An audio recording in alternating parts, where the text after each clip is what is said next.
જય હિન્દ વિદ્યાર્થી મિત્રો, હું ચેતન સર આપ સૌ વિદ્યાર્થી મિત્રોનું આરોગ્ય પાઠશાલામાં હાર્દિક સ્વાગત કરું છું. મિત્રો, આજે આપણે વાહકજન્ય રોગ એટલે કે national vector borne disease control programme અંતર્ગત આવતા કાલા આજાર રોગ વિશે આપણે અભ્યાસ કરીશું. તો કે કાલા આજાર રોગ એ પ્રોટોજોઆ સમૂહનો રોગ છે.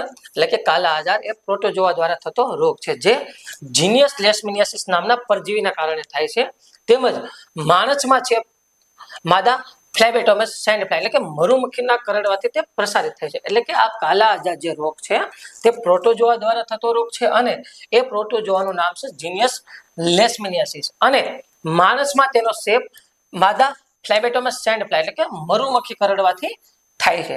આવનારી પરીક્ષામાં મિત્રો પ્રશ્ન પૂછી શકે કે કાલા આજાર રોગ શેના દ્વારા થતો રોગ છે? તે કાલા આજાર રોગ એ પ્રોટોજોઆ દ્વારા થતો રોગ છે અને એ પ્રોટોજોઆનું નામ શું છે કે જીનિયસ લેશમિનિયાસિસ અને તે પ્રોટોજોઆ શેના દ્વારા પ્રસારિત થાય છે? એટલે કે માદા ફ્લેબેટોમસ સેન્ડ ફ્લાય એટલે કે મરુમક્ખી કરડવાથી આ રોગ પ્રસારણ થશે. ત્યારબાદ મરુમક્ખી એટલે કે સેન્ડ ફ્લાય કરડવાથી પ્રભાવિત થતા માનવ અંગો એટલે કે મરુમક્ખી જો માણસને કરડશે તો માણસના કયા કયા અંગને પ્રભાવિત કરશે, આપણે તેની વાત કરીએ. તો કે આંતરડાનો કાલા આજાર જેને વિસરલ લેશમિનિયાસિસ તરીકે ઓળખવામાં આવે છે. આ ઉપરાંત ચામડીનો કાલા આજાર જેને ક્યુટેનિયસ લેશમિનિયાસિસ તરીકે ઓળખવામાં આવે છે. ત્યારબાદ અંતત્વચાનો કાલા આજાર જેને મ્યુકોક્યુટેનિયસ લેશમિનિયાસિસ તરીકે ઓળખવામાં આવે છે. પછી છે માનવ સંબંધિત કાલા આજાર જેને એન્થ્રોપોનેટિક ક્યુટેનિયસ લેશમિનિયાસિસ તરીકે ઓળખવામાં આવે છે. આ ઉપરાંત પ્રાણી સંબંધિત કાલા આજાર જેને ઝૂનોટિક ક્યુટેનિયસ લેશમિનિયાસિસ તરીકે ઓળખવામાં આવે છે અને ચામડી તથા લસિકા ગ્રંથિઓનો કાલા આજાર જેને પોસ્ટ કાલા આજાર ડર્મલ લેશમિનિયાસિસ એટલે કે પીકેડીએલ તરીકે ઓળખવામાં આવે છે. પરીક્ષામાં મિત્રો પ્રશ્ન પૂછી શકે કે કાલા આજારમાં કયા માનવ શરીરના અંગો પ્રભાવિત થાય છે? તો આમાંથી જે પણ અંગો આપેલા હોય તમામ અંગો પ્રભાવિત થશે. આ ઉપરાંત આનો રોગકારક કોણ છે?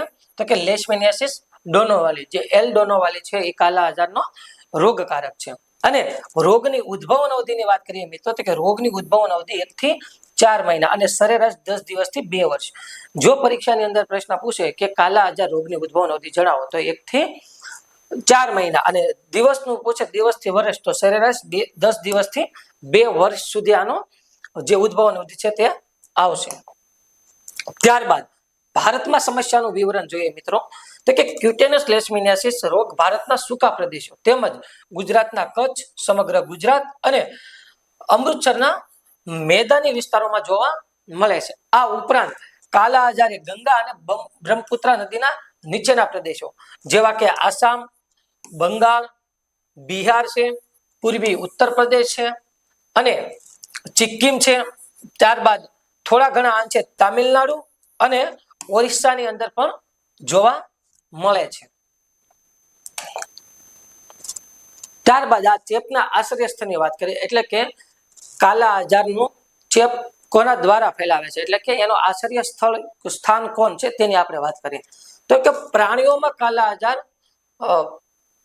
એના વાહકોની આપણે કરીએ તો પ્રાણીઓમાં જે કાલા આજાર જોવા મળે છે એના વાહકો કોણ છે?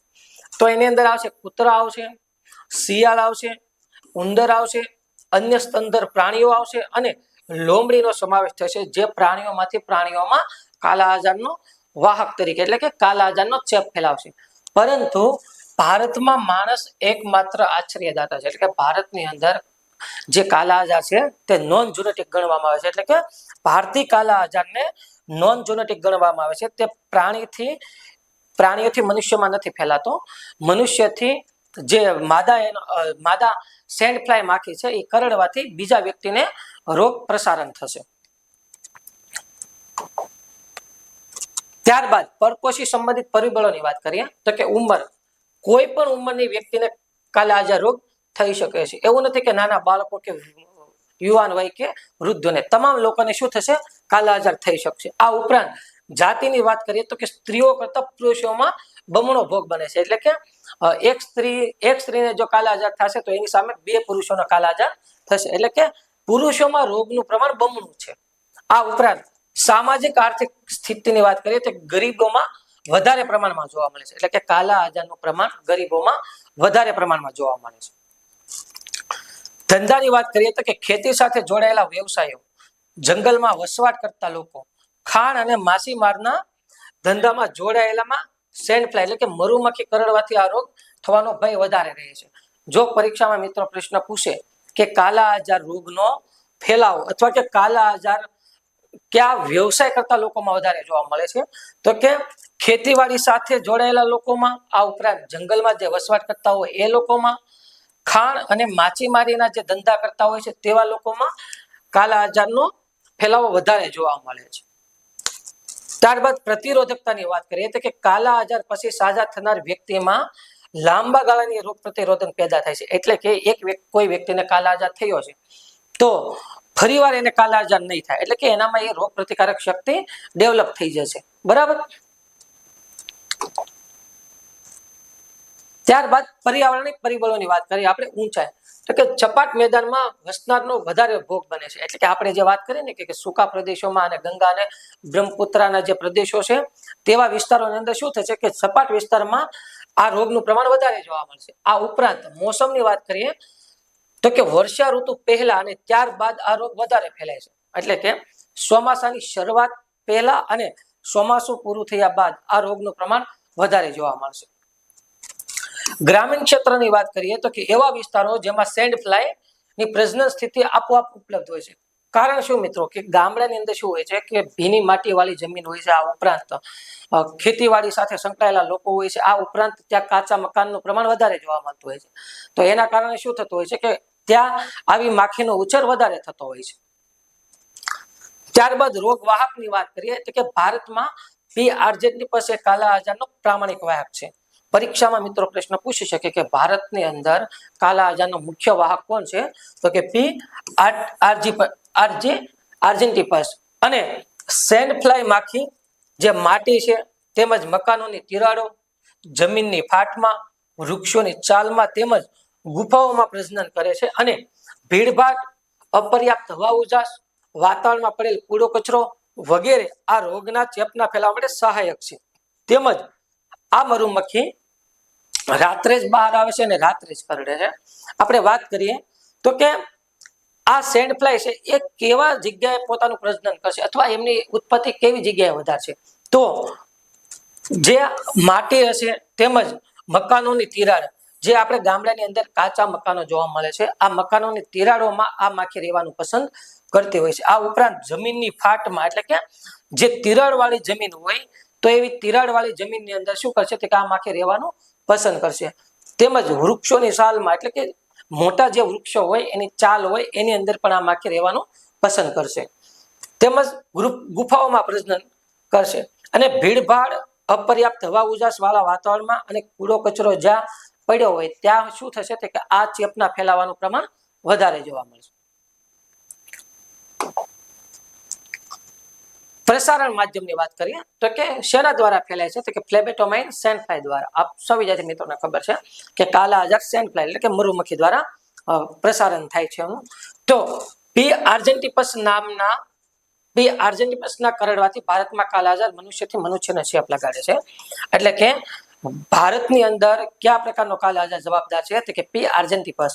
આ ઉપરાંત ક્યુટેનિયસ લેશમિનિયાસિસનો રોગ પી પેપ્ટેસી અને પી સર્જન્ટી દ્વારા રોગનો ભોગ બને છે.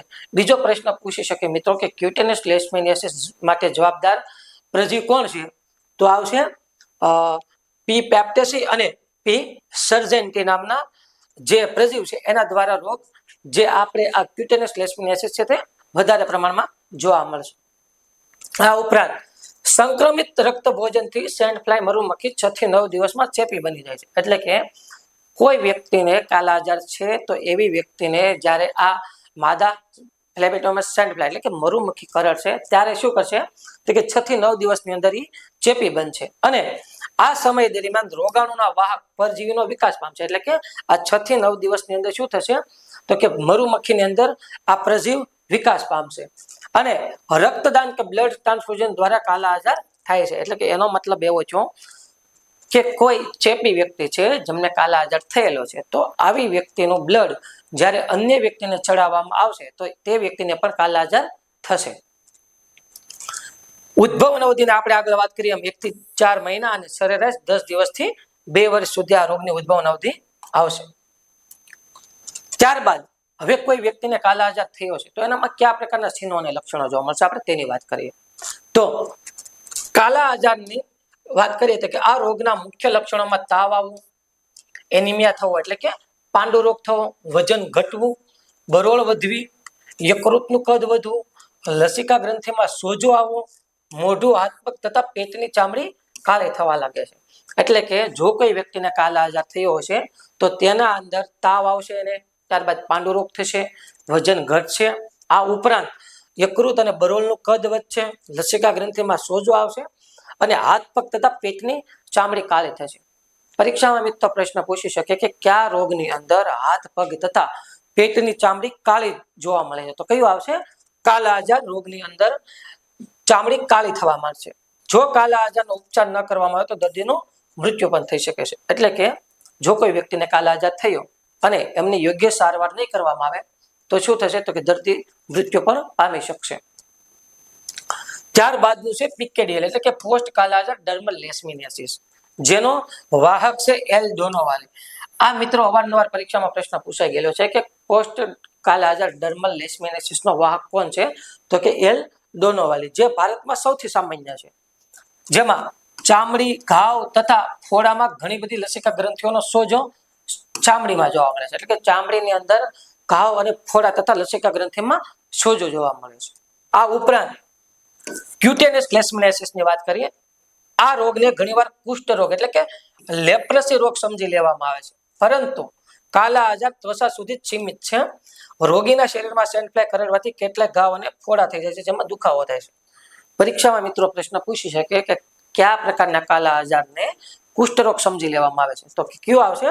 ક્યુટેનિયસ લેશમિનિયાસિસ જે રોગ છે તેને લેપ્રસી એટલે કે કુષ્ઠ રોગ સમજી લેવામાં આવે છે, પરંતુ તે ચામડી સુધી જ સીમિત છે. એટલે કે તે જે આ કહેવામાં આવે છે કે ભાઈ લેપ્રસી છે, તો કે એ વાત તદ્દન ખોટી છે. ત્યારબાદ આવશે મ્યુકોક્યુટેનિયસ લેશમિનિયાસિસ, જેમાં મોઢા અને નાકની આજુબાજુના ઘાવ, ફોડા થાય છે અને ચહેરા પર પણ જે ફોડા થઈ જાય છે. મિત્રો પરીક્ષામાં ઘણીવાર કેવું હોય કે ઘણીવાર પરીક્ષામાં લક્ષણો ઉપર પણ પ્રશ્ન પૂછી શકે કે કયા પ્રકારના લેશમિનિયાસિસ એટલે કે કાલા આજારની અંદર મોઢા અને નાકની આજુબાજુમાં ઘાવ અને ફોડા થઈ જાય છે? તો કે મ્યુકોક્યુટેનિયસ. એ જ રીતે અલગ અલગ પ્રશ્ન પૂછી શકે કે કયા પ્રકારના લેશમિનિયાસિસની અંદર ચામડી કાળી થઈ જાય છે? તો કે કાલા આજારની અંદર. તો આપણે તમામ જે લક્ષણો છે તે તમામ લક્ષણો આપણે યાદ રાખશું અને આવનારી પરીક્ષામાં જ્યાંથી પણ પ્રશ્ન આવે તો આપને ખબર હોય કે ભાઈ મ્યુકોક્યુટેનિયસ લેશમિનિયાસિસ નું પૂછ્યું તો કે મોઢા અને નાકની આજુબાજુ ઘાવ અને ફોડા એમાં જોવા મળશે. ત્યારબાદ હવે આપણે એ વ્યક્તિને કયા ટેસ્ટ અને એના સારવાર દ્વારા આપણે નિદાન કરીશું તેની વાત કરવી. એટલે કે કોઈ વ્યક્તિને કાલા આજાર છે તો કયા ટેસ્ટ દ્વારા આપણે ખબર પડશે કે આ વ્યક્તિને કાલા આજાર છે, અને જો કાલા આજાર હોય તો આપણે સારવાર શું કરીશું તો તેની વાત કરીએ. તો નિદાન માટેના ટેસ્ટની વાત કરીએ તો પહેલો ટેસ્ટ આવશે આલ્ડીહાઇડ ટેસ્ટ, બીજો આવશે સિરોલોજીકલ ટેસ્ટ જેને આપણે એલિઝા ટેસ્ટ કરીએ છીએ, બરાબર, જે અને ત્રીજો આવશે હિમેટોલોજીકલ ટેસ્ટ અને ચોથો આવશે લિશમેનન ટેસ્ટ. પરીક્ષામાં મિત્રો પ્રશ્ન પૂછી શકે કે લિશમેનન ટેસ્ટ અથવા આલ્ડીહાઇડ ટેસ્ટ અથવા એલિઝા ટેસ્ટ કે હિમેટોલોજીકલ ટેસ્ટ એ કયા રોગ સાથે સંકળાયેલા છે? તો શું આવશે? કાલા આજાર. અથવા એવો પણ પ્રશ્ન પૂછી શકે કે કાલા આજારની અંદર નીચેનામાંથી કયા પ્રકારનો ટેસ્ટ કરવામાં આવે છે? તો કયા કયા ટેસ્ટ આવશે? તો કે આલ્ડીહાઇડ ટેસ્ટ, સિરોલોજીકલ ટેસ્ટ, એમાં એલિઝા અને હિમેટોલોજીકલ ટેસ્ટ અને લિશમેનન ટેસ્ટ. ત્યારબાદ એની આપણે સારવારની વાત કરીએ. કોઈ વ્યક્તિને કાલા આજાર થયો છે તો આપણે એને સારવાર શું આપશું? તો સારવારની અંદર આવશે સોડિયમ સ્ટીબોગ્લુકોનેટના ઇન્જેક્શન આપવામાં આવશે દર્દીને, અને આ ઉપરાંત પેન્ટાવેલેન્ટ એન્ટીમોની કમ્પાઉન્ડ એ ઉપચારનો મુખ્ય આધાર છે. કે કાલા આજાર કોઈ વ્યક્તિને થયો હોય તો પેન્ટાવેલેન્ટ એન્ટીમોની કમ્પાઉન્ડ એ આ સારવારનો મુખ્ય આધાર છે. આ ઉપરાંત દવાની વાત કરીએ તો કે પેન્ટામિડિન અને પેન્ટામિડિન આયોસોથાયોનેટ આ જે કાલા આજારની મુખ્ય દવા છે.